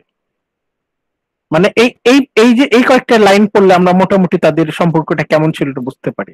তাদের প্রথম দর্শনে প্রেম, এবং বাবা মেয়েকে কোনোভাবে এই ছেলের হাতে বিয়ে দেবে না, তারপর অলমোস্ট কোলে নিয়ে, যে Browning carried her off and married her, এবং তার রুম থেকে কোলে নিয়ে পালিয়ে এসেছে, সাচ এ রোমান্টিক। এবং তাদের যে প্রেমের চিঠি, তাদের যে রোমান্টিক লেটার্স, এগুলো হচ্ছে খোলা চিঠি, তারা পত্রিকায় লিখতো। এলিজাবেথ ব্যারেট রবার্ট ব্রাউনিং কে উদ্দেশ্য করে প্রেমের চিঠি লিখতো, সেটা পত্রিকায় ছাপা হতো, হাজার হাজার মানুষ উপচে পুড়ে সেই চিঠি পড়তো। আবার রবার্ট ব্রাউনিং তাকে প্রেমের চিঠি লিখতো, সেটাও পত্রিকায় পাবলিশ হতো, হাজার হাজার মানুষ সেটা পড়তো। মানে তাদের যে ভালোবাসার গল্প, love story, it was the most popular love story of that time. মানে অনেকে বলে ব্যারেট তার ব্রাউনিং এর লাভ স্টোরি ছিল তখন হট কেক। হ্যাঁ, এটা ছিল তখনকার ভাইরাল টপিক, মানুষজন তখন উৎসাহ নিয়ে পড়তো। কেউ কেউ বলে যে এলিজাবেথ ব্যারেটের যে সাপোর্ট, এলিজাবেথ ব্যারেট তো তখন টেনিসনের থেকেও বেশি ফেমাস, জনপ্রিয়। কেউ কেউ বলে যে ব্রাউনিং এর যে ক্যারিয়ার, তার পিছনে এলিজাবেথ ব্যারেটের বিশাল ভূমিকা আছে, এবং তাদের যে ভালোবাসার গল্প, এটা হচ্ছে স্টাফ অফ লেজেন্ড, মানে তাদের যে ইমোশনাল অ্যাটাচমেন্ট। আবার ব্রাউনিং এরও ক্রেডিট আছে এলিজাবেথ ব্যারেটের, তাদের যে ভালোবাসা, এটার উপর ইন্সপায়ার্ড হয়েই এলিজাবেথ ব্যারেট বিস্ময়কর ইমমর্টাল সব পোয়েমস লিখে গেছেন। মানে এটা হচ্ছে আমাদের লিটারেচারের একটা বিশেষ দিক। জি, পিরিয়ডের সব থেকে মানে ফেমাস পয়েট কে হলো? ওই সময় সবচেয়ে জনপ্রিয় ছিলেন এলিজাবেথ ব্যারেট, কারণ তখন ওনার কবিতা মানুষজন বেশি পছন্দ করত। কিন্তু আমরা যদি লিটারেরি স্কিলের দিক থেকে চিন্তা করি, তাহলে উনি হয়তো অতটা ট্যালেন্টেড না। ওনার থেকে ম্যাচিউরড হচ্ছে আমাদের ব্রাউনিং, টেনিসন, ওরা। আচ্ছা, আমাদের হাতে সময় নাই, আমরা আমাদের 4 নম্বর পোয়েট সম্পর্কে হালকা আলোচনা করি। এটা হচ্ছে আমাদের লাস্ট টপিক আজকের। ম্যাথু আর্নল্ড, ওনার জন্ম 1822, মৃত্যু 1888। উনি আমাদের টেনিসনের থেকে 13 বছরের ছোট, বাট আনফরচুনেটলি উনি 13 বছর পরে উনার জন্ম, বাট টেনিসনের জন্মের 1 বছর আগেই তার মৃত্যু। মানে উনি মাত্র 66 বছর বেঁচে ছিলেন, Matthew Arnold. Matthew Arnold is called a poet of scepticism. Scepticism শব্দটার অর্থ কেউ বলতে পারবেন? স্কেপটিসিজম শব্দটার অর্থ হচ্ছে অবিশ্বাস, সন্দেহ, সংশয়। ম্যাথু আর্নল্ডের কবিতায় আমরা প্রচুর পরিমাণে সন্দেহ পাই, সংশয় পাই। মানে আর্নল্ড হচ্ছে সবকিছুর প্রতি সন্দেহবাতিগ্রস্ত, সংশয়, সবকিছুতে উনার সংশয়, সবকিছুতে উনার সন্দেহ। Matthew Arnold is called a poet of skepticism, but who is in reality represents a reverent seeking for truth through reason and human experience. Bold করা আছে। উনার কবিতার বিষয়বস্তু আমরা কি পাই? কবিতার বিষয়বস্তু কি? Matthew Arnold was seeking for truth. উনি সত্যান্বেষী, সত্যের পেছনে ছুটছেন। He is seeking for truth through reason and human experience. যুক্তি আর অভিজ্ঞতার ভিত্তিতে উনি সত্যকে খুঁজছেন। Matthew Arnold is looking for truth, ultimate truth, through reason and human experience. এটাও কিন্তু একটা ভিক্টোরিয়ান স্পিরিটের প্রতীক। Matthew Arnold is looking for truth. ওই যে বললাম সায়েন্স, সায়েন্স ওই সময় মানুষকে উৎসাহ দিচ্ছে looking for truth. Matthew Arnold উনি সত্যি জানতে চাচ্ছেন। উনি সত্যি কিভাবে খুঁজছেন? Through reason and human experience. মানে উনি কিন্তু ফিরে যাচ্ছেন সেই নিওক্লাসিক্যাল স্টাইলে। উনি সেই রিজনের পক্ষপাতী। উনার কাছে রিজনটাই হচ্ছে ট্রুথ সার্চের একমাত্র উপায়। He was not only an English poet but also cultural critic. উনি কবি হিসেবে যতটা জনপ্রিয়, তার থেকে বেশি জনপ্রিয় একজন সমালোচক হিসেবে, সাহিত্য সমালোচক। মানে he is not only an English poet but also a cultural critic who worked as an inspector of schools. তার পেশা ছিল বিভিন্ন স্কুলে তিনি ইন্সপেক্ট করতেন স্কুলের এডুকেশন সম্পর্কে। মানে ওই সময়কার ব্রিটেনে উনি স্কুল ইন্সপেক্টর ছিলেন। বিভিন্ন স্কুলে উনি মানে ভ্রমণে যেতেন, ওনাদের এডুকেশনের কি অবস্থা এই বিষয়ে। এরপরে যে পার্টটা আছে, এই পার্টটা আপনারা একটু পড়ে নেবেন। আমি শুধু এই পার্টটা পড়ছি।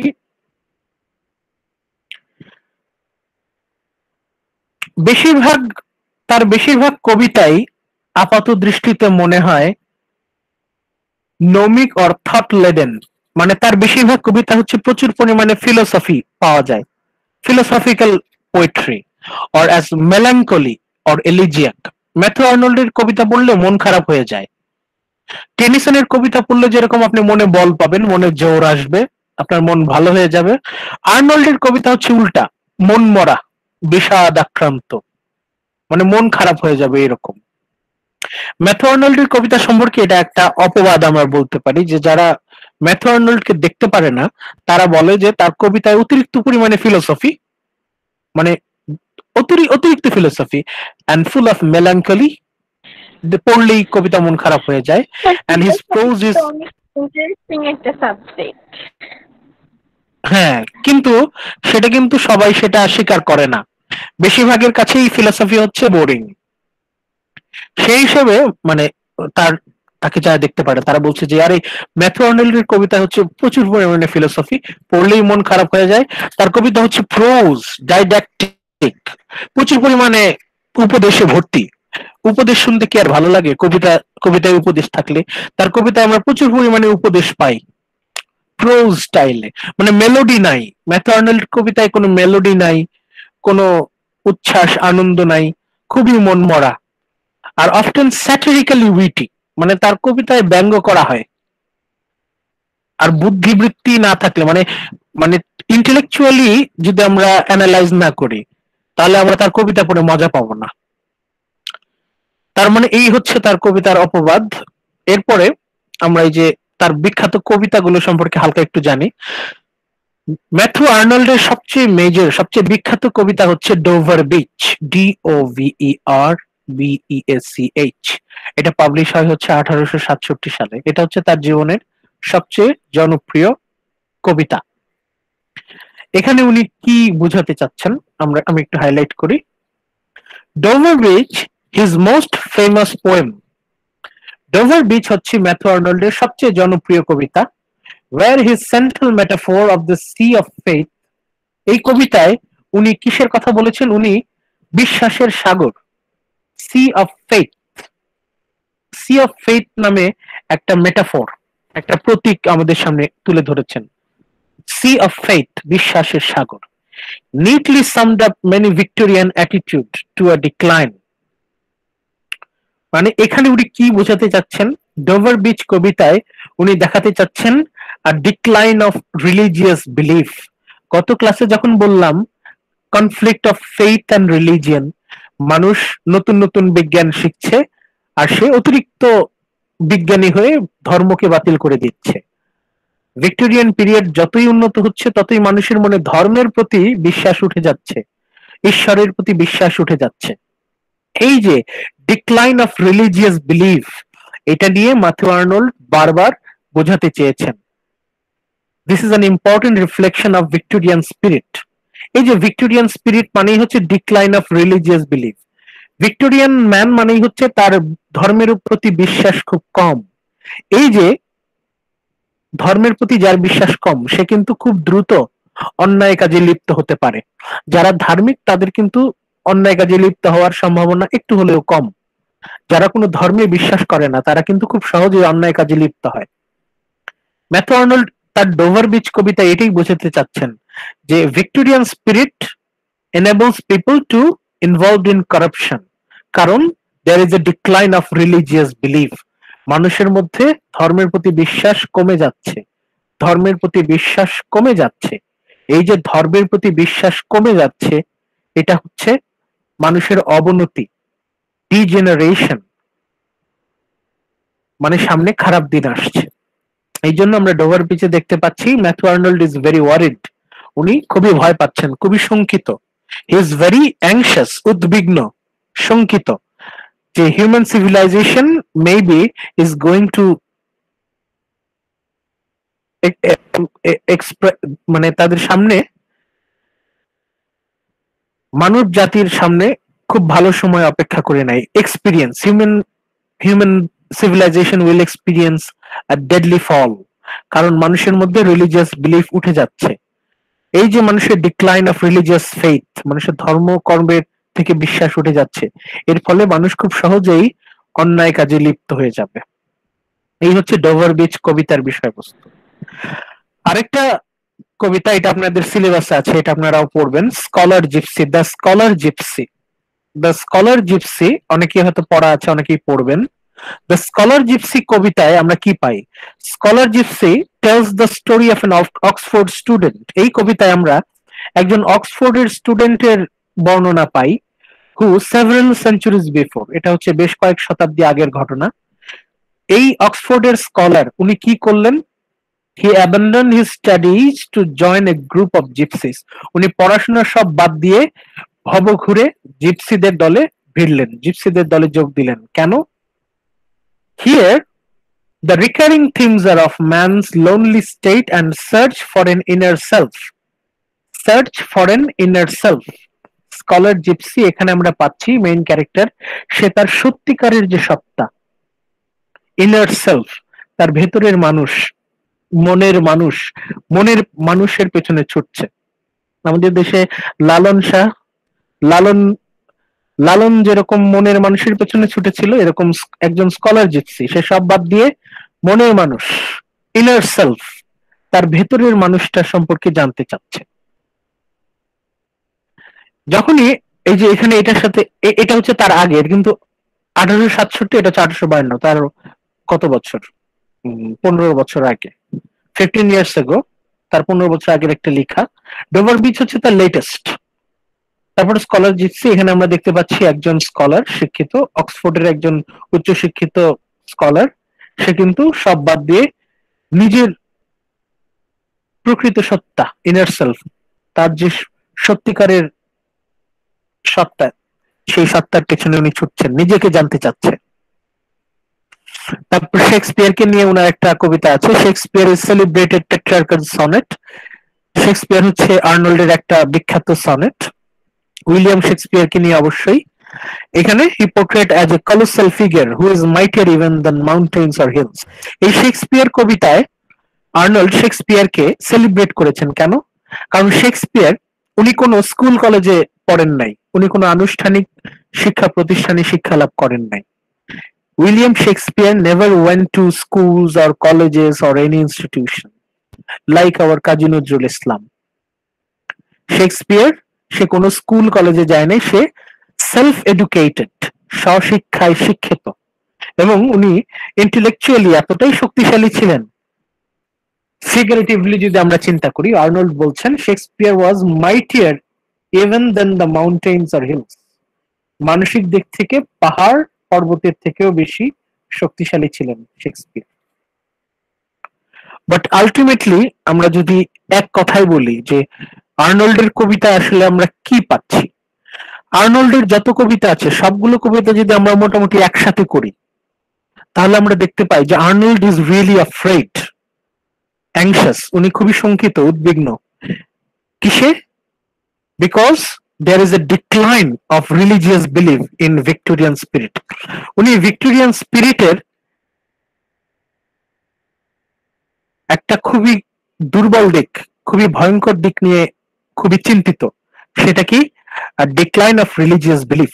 মানুষরা এত বিজ্ঞান নিয়ে লাফালাফি করছে, জ্ঞান বিজ্ঞান নিয়ে, প্রযুক্তি নিয়ে এত তাদের মানে লাভঝাপ, যে তারা এই যে রিলিজিয়াস ফেইথ, মানবিকতা, এখানে রিলিজিয়াস ফেইথ বলতে উনি মানবিকতাও বোঝাচ্ছেন। মানুষ যত প্রযুক্তি বিজ্ঞানে উৎকর্ষ হচ্ছে, তার মানবিকতা তত কমে যাচ্ছে। এই হচ্ছে ম্যাথু আর্নল্ডের ভয়। And Matthew Arnold is really afraid, really scared, really worried about the conflict of technology and religion. এই যে রিলিজিয়ন আর টেকনোলজি, রিলিজিয়ন এন্ড টেকনোলজি, এই দুইয়ের মধ্যে যে সংঘাত, এটা নিয়ে ম্যাথু আর্নল্ড খুবই চিন্তিত। এই একই দুশ্চিন্তা আমরা শুধুমাত্র আর্নল্ডের মধ্যেই পাই না, আমরা টেনিসনকে যদি মনে করি, এই টেনিসনের কবিতাতেও আমরা এই ভয়টা পাই। টেনিসন, আর্নল্ড এরা দুজনেই খুবই afraid, they are both are afraid and worried about humanity. তারা বলতে চাচ্ছে যে ভিক্টোরিয়ানরা এত বেশি সায়েন্টিফিক্যালি অ্যাডভান্সড, এত বেশি টেকনোলজিক্যালি অ্যাডভান্স, যে তাদের মানবিকতা কমে যাচ্ছে। Specially the conflict between religion and science, এই যে বিজ্ঞান আর ধর্ম, এই দুইয়ের মধ্যে যে সংঘাত, কনফ্লিক্ট, যেটা আমরা গত ক্লাসেও আলোচনা করেছি, the conflict between science, technology and religion, faith, এই যে বিজ্ঞান আর ধর্মের মধ্যে যে সংঘাত, এর ফলে ভিক্টোরিয়ান হিউম্যান বিং এর মধ্যে মানবিকতা কমে যাচ্ছে, এবং এটা মোটেও আমাদের জন্য ভালো লক্ষণ না। অ্যালফ্রেড টেনিসনও এই বিষয়ে খুবই চিন্তিত। আলটিমেটলি আমাদের আর্নল্ড, সেও খুবই চিন্তিত। এখন আমরা খুব হালকা করে লিটারেরি ক্যারেক্টারিস্টিক্স এ যদি আসি, আমরা গত ক্লাসে আলোচনা করেছি থার্ড স্লাইডে সাহিত্যের বৈশিষ্ট্য। এখানে 4টা বৈশিষ্ট্য নিয়ে আমরা আলোচনা করেছি। Literature in this age has come very close to daily life, reflecting its practical problems and interest. এটা আমরা 4 জনের মধ্যেই পাই। আমরা টেনিসনের মধ্যেও পাই, ব্রাউনিং এর মধ্যেও পাই, আমরা আমাদের এলিজাবেথ ব্যারেটের মধ্যেও পাই, ম্যাথু আর্নল্ডের মধ্যেও পাই। তারপর এরা সবাই হচ্ছে moral teachers, specially Tennyson, Browning, Arnold, এরা তিনজনই মোরাল টিচার্স। এমনকি কিছু কিছু ক্ষেত্রে আপনারা মনে রাখবেন যে এলিজাবেথ ব্যারেট যখন চাইল্ড লেবার নিয়ে কথা বলছেন, এখানেও কিন্তু উনি মোরাল টিচারের ডিউটি পালন করছেন। Science, technology and religion conflict, এখানে এই যে সায়েন্স, এটার প্রভাব কিন্তু ইনডিরেক্টলি আসছে। আর এরা 4 জনই দে আর অ্যাটাকিং ম্যাটেরিয়ালিজম, দে আর অল অ্যাটাকিং ম্যাটেরিয়ালিজম। টেনিসন উনিও, আর্নল্ড উনিও, ব্রাউনিং উনি হিউম্যান সোল নিয়ে ডিসকাস করছেন। আমাদের এলিজাবেথ ব্যারেট ব্রাউনিং উনিও উনার বিভিন্ন লেখায় অ্যান্টি ম্যাটেরিয়ালিস্টিক অ্যাটিটিউড এক্সপ্রেস করেছেন। মানে এরা সবাই আইডিয়ালিস্টিক ওয়ার্ল্ড আশা করেন।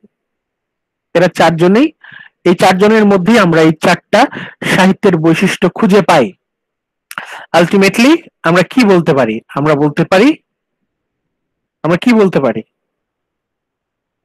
বলতে পারি আমাদের এই আজকে যে 4 জন নিয়ে আমরা আলোচনা করলাম, কারা কারা? এই যে ফার্স্ট স্লাইডে আপনারা দেখবেন 4 জনের ছবি আছে। এই হচ্ছে প্রথম জন, আমাদের Alfred Tennyson, Robert Browning, Matthew Arnold, Elizabeth Barrett Browning. এরা 4 জনই যথার্থই Victorian poets. They all represents Victorian spirit. এদের মধ্যে সবচেয়ে বেশি ভিক্টোরিয়ান স্পিরিট এক্সপ্রেস করছেন আমাদের representative Victorian poet Alfred Tennyson. ওনাকে আমরা বলছি most representative literary man. Robert Browning উনি অ্যানালিসিস করছেন হিউম্যান মাইন্ড, সাইকোলজিক্যাল অ্যানালিসিস তার কবিতা থেকে আসছে, ড্রামাটিক মনোলগ থেকে আমরা পাচ্ছি। Matthew Arnold is worried about the decline of humanity because of religion and science conflict. এবং finally Elizabeth Barrett Browning, she wrote romantic poets and also she wrote poems to aware us in different social issues. বিভিন্ন সামাজিক অন্যায়, বিভিন্ন সামাজিক অবিচারের বিরুদ্ধে উনি আমাদেরকে সচেতন করতে চাচ্ছেন। আলটিমেটলি এরা সবাই চাইছেন মানুষ যাতে ভালো হয়, মেন্টালি মানুষ যেন ভালো হয়। They are all moral teachers. They are all looking for an idealistic world. এই হচ্ছে আমাদের আজকের মোটামুটি পড়া দ্য ভিক্টোরিয়ান পোয়েটস লেকচার 6। আমাদের আজকের লেকচার 6 এই পর্যন্তই। আপনারা এই স্লাইড থেকে পড়বেন, পেজ নাম্বার দেওয়া আছে, বই থেকেও পড়বেন, বইও দিয়ে দেওয়া হবে, স্লাইডও দিয়ে দেওয়া হবে, ঠিক আছে? এখন আপনাদের যদি কোনো কোয়েশ্চেন থাকে জিজ্ঞেস করতে পারেন। এই ফাঁকে আপনারা সবাই নিশ্চিত করেন যে সবার নেম, আইডি খুব সুন্দরভাবে, ভুল করবেন না আইডি লিখতে। গত ক্লাসেও 2-1 ভুল করেছিলেন, আজকে কেউ ভুল করবেন না, চেক করেন। আর আপনাদের কারো যদি কোনো কোয়েশ্চেন থাকে জিজ্ঞেস করতে পারেন। আর যদি তাড়া থাকে, আমাদের ক্লাস শেষ, আপনি আসতেও পারেন, সমস্যা নেই। কোয়েশ্চেন থাকলে আমরা এখন আলোচনা করব, আর যদি কোনো কোয়েশ্চেন না থাকে আমরা আস্তে আস্তে উঠবো আজকে।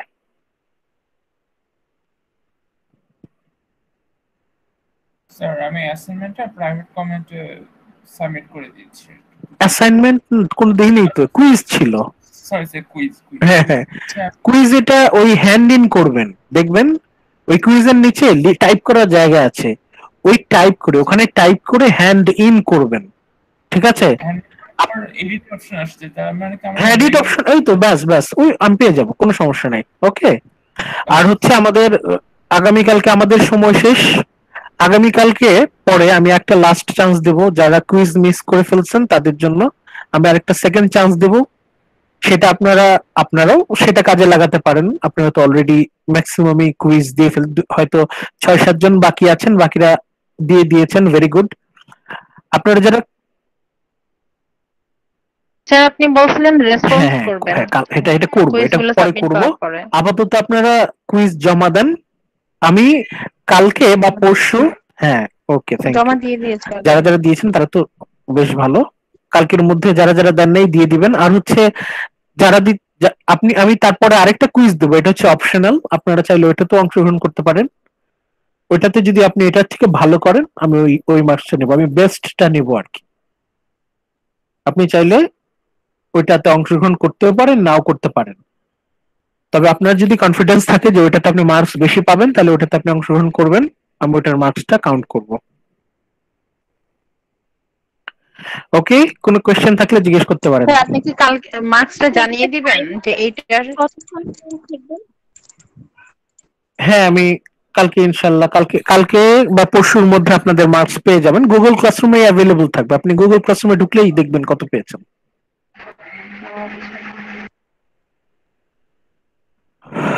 ঠিক আছে, আমাদের তো দেরি অনেক হয়ে গেল টাইম। যদি কোনো কোয়েশ্চেন না থাকে তাহলে আমরা আজকে উঠি আস্তে আস্তে। ওকে স্যার, স্যার আসসালামু আলাইকুম। ওকে স্যার, আসসালামু আলাইকুম। হ্যাঁ ভালো থাকেন, টেক কেয়ার, সাবধানে থাকেন, সবাই নিজের যত্ন নেন। আসসালামু আলাইকুম। আপনার ভালো থাকবেন স্যার। আসসালামু আলাইকুম। আসসালামু আলাইকুম স্যার। ওয়ালাইকুম আসসালাম।